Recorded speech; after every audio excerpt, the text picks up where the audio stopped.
नमस्कार, अपना बिहार देख रहे हैं आप और मैं हूं आपके साथ सोनाली सिंह। और बुलेटिन में सबसे पहले बात अररिया की, जहां के बेसमतिया का उज्बेकिस्तान कनेक्शन सामने आने के बाद ये सवाल उठ रहे हैं कि वो तीसरा शख्स आखिर कौन है जो सरोज और इस्माइल को गाइड कर रहा था।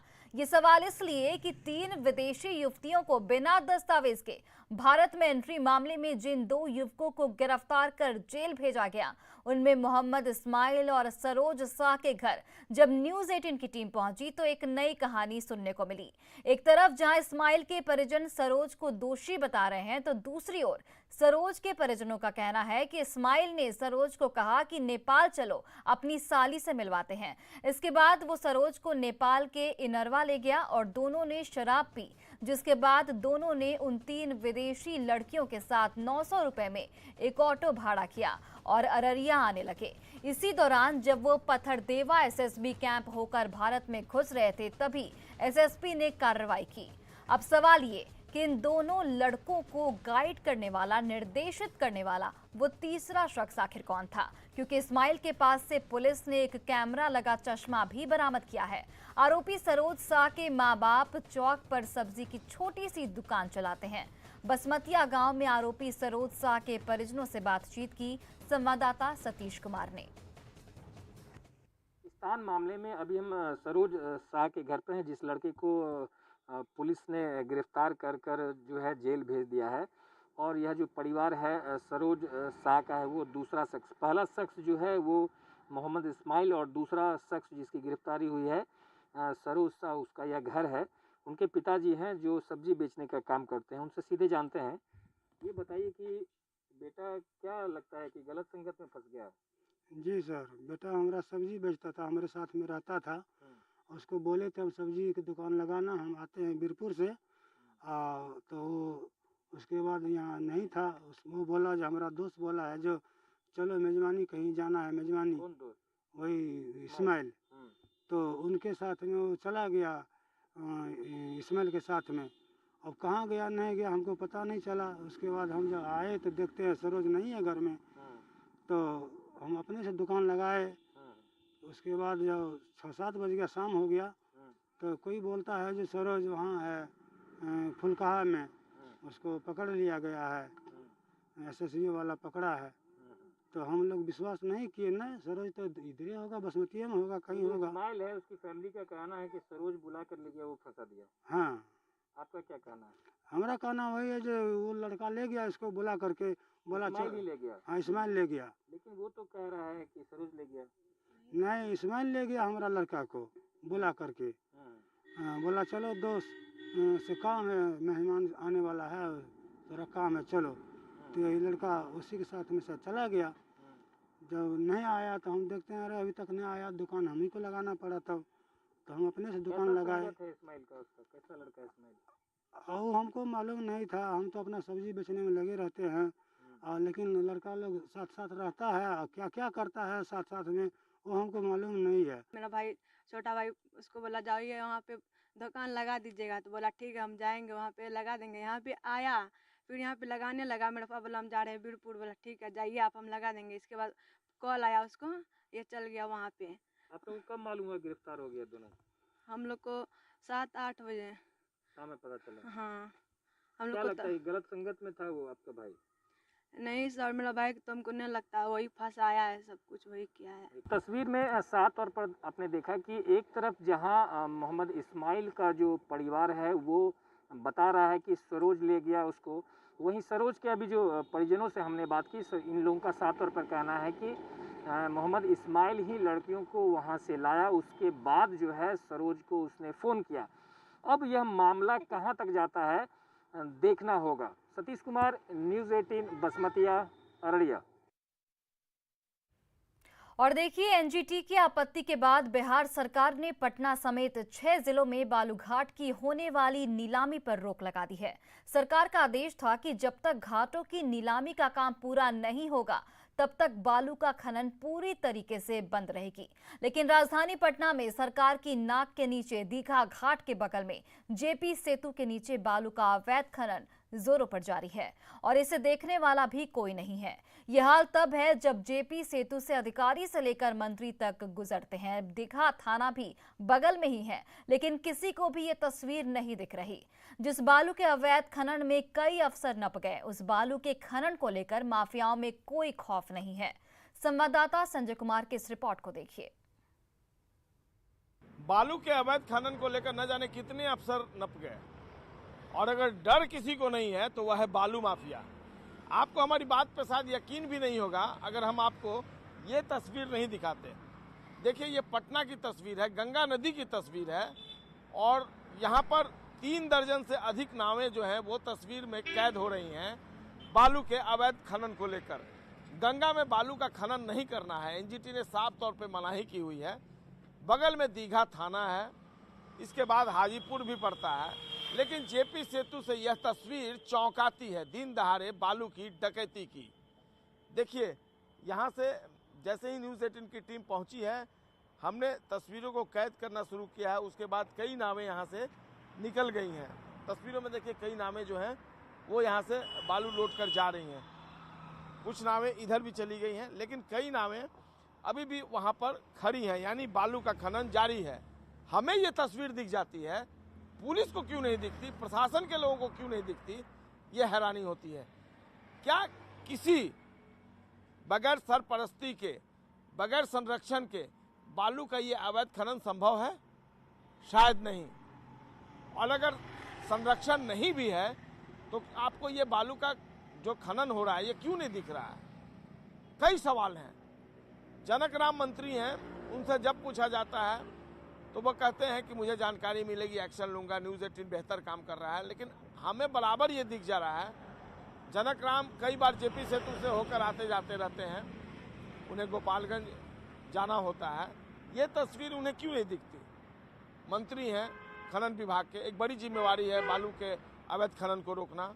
प्रशासनिक महकमा तमाम दावे करता है, लेकिन इन दावों को अगर कोई झुठलाता है तो ये तस्वीर है जो हम आपको दिखा रहे हैं। शायद एक बार फिर से इन तस्वीरों को देखकर तमाम लंबे चौड़े दावे किए जाने लगे, लेकिन इससे बालू माफियाओं को शायद कोई फर्क नहीं पड़ता है। और इसी तरीके से सरकार के राजस्व की डकैती लगातार जारी है। कैमरा पर्सन सुबोध के साथ संजय कुमार, न्यूज़ 18, गांधी जेपी सेतु, पटना। वहीं सीवान में चोरों का आतंक लगातार बढ़ता ही जा रहा है। चोर भगवान के घर को भी नहीं छोड़ रहे हैं। सीवान के कचहरी रोड स्थित दुर्गा मंदिर में चोरों ने चोरी की बड़ी घटना को अंजाम दिया है। चोरों ने मंदिर में बने 9 पिंडी की चांदी के कवर और 10 चांदी की छतरी की चोरी कर ली है। चोर मंदिर में सोए पुजारी और प्रहरी के मोबाइल और टॉर्च भी अपने साथ ले गए। घटना के बाद नगर थाना पुलिस मंदिर में पहुंचकर पुजारी और प्रहरी से पूछताछ में जुट गई है। मंदिर में चोरी की घटना से लोगों में आक्रोश है और लोग चोरों की गिरफ्तारी की लगातार मांग कर रहे हैं।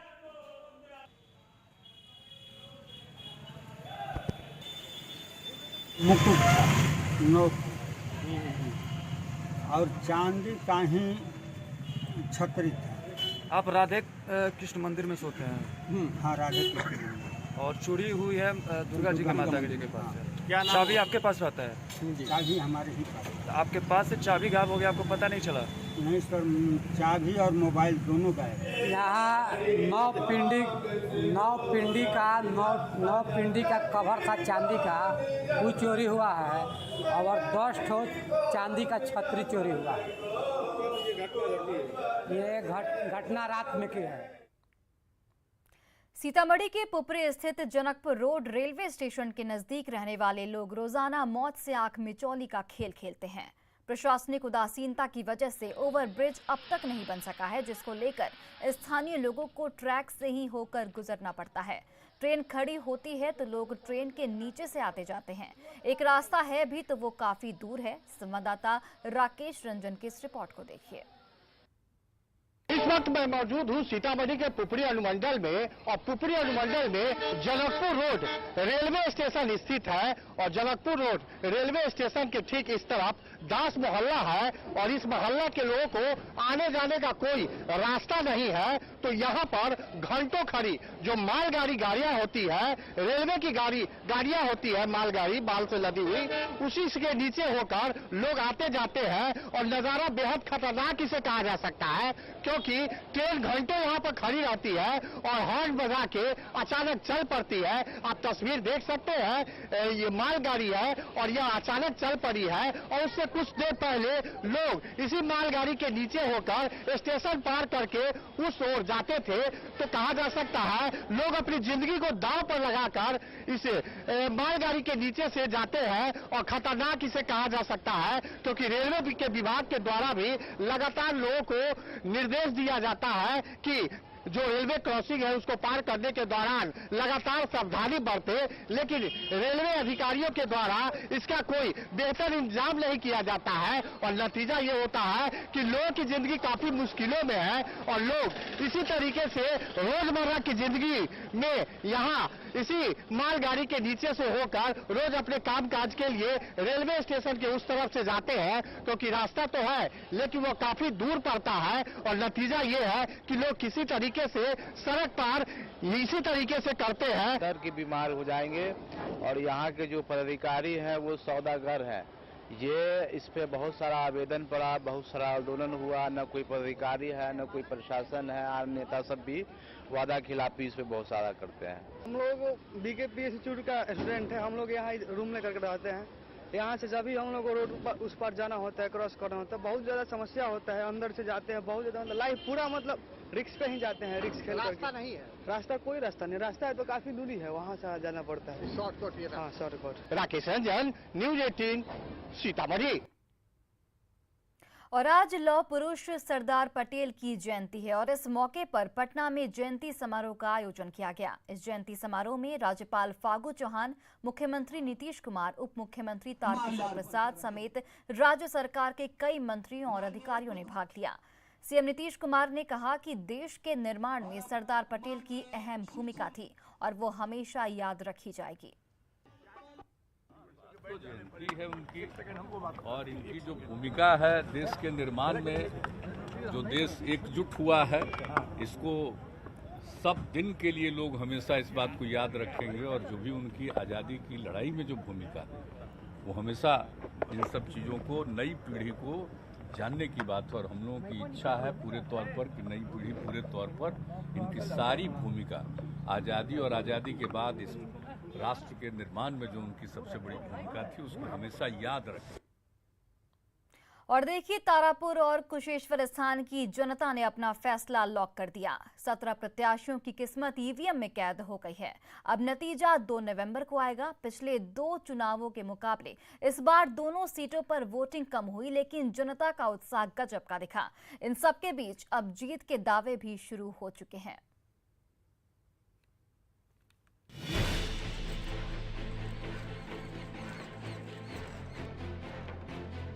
हम लोगों को अच्छा उम्मीदवार चाहिए। विकास के नाम पे ही हमने वोट दिया। विकास चाहिए। मझधार के बीच मतदान के लिए गजब का उत्साह। जो भी महिलाएं इस वक्त नाव में हैं उनके पास इनके वोटर आई कार्ड और पर्ची इनके पास है और ये वोट डालने जा रहे हैं। और ठीक सामने पोलिंग बूथ है, वहाँ 2 पोलिंग बूथ है और वहाँ जाने के लिए इतनी मुश्किलों का यहाँ इन्हें सामना करना पड़ता है। बूथों पर महिलाओं की लंबी लंबी कतारें। कतार लंबी, पुरुष की जो कतार है उससे कहीं अधिक जो है महिलाओं की कतार है। ज्यादा वोटिंग कर पुरुषों पर भारी पड़ी महिलाएं। बुजुर्गों का जोश भी हाई।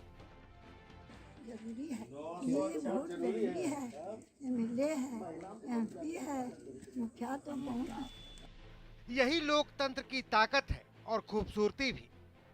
ये 5 तस्वीरें बता रही हैं कि चुनाव चाहे जो हो, जनता पूरे उत्साह से अपना प्रतिनिधि चुनती है।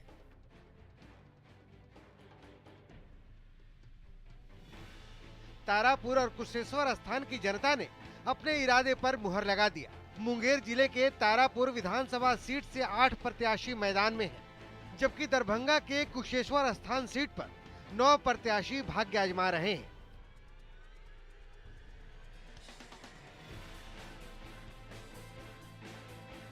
मतलब दोनों सीटों पर 17 प्रत्याशियों की किस्मत ईवीएम में कैद हो गई।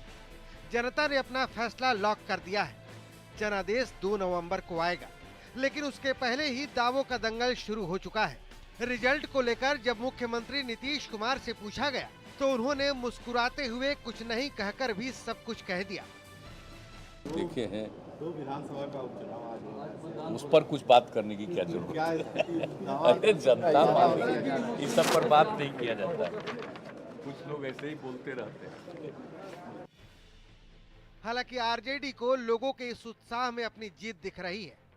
तेजस्वी यादव ने तो यहां तक दावा कर दिया कि दोनों सीटों पर बड़े अंतर से उनकी जीत हो रही है।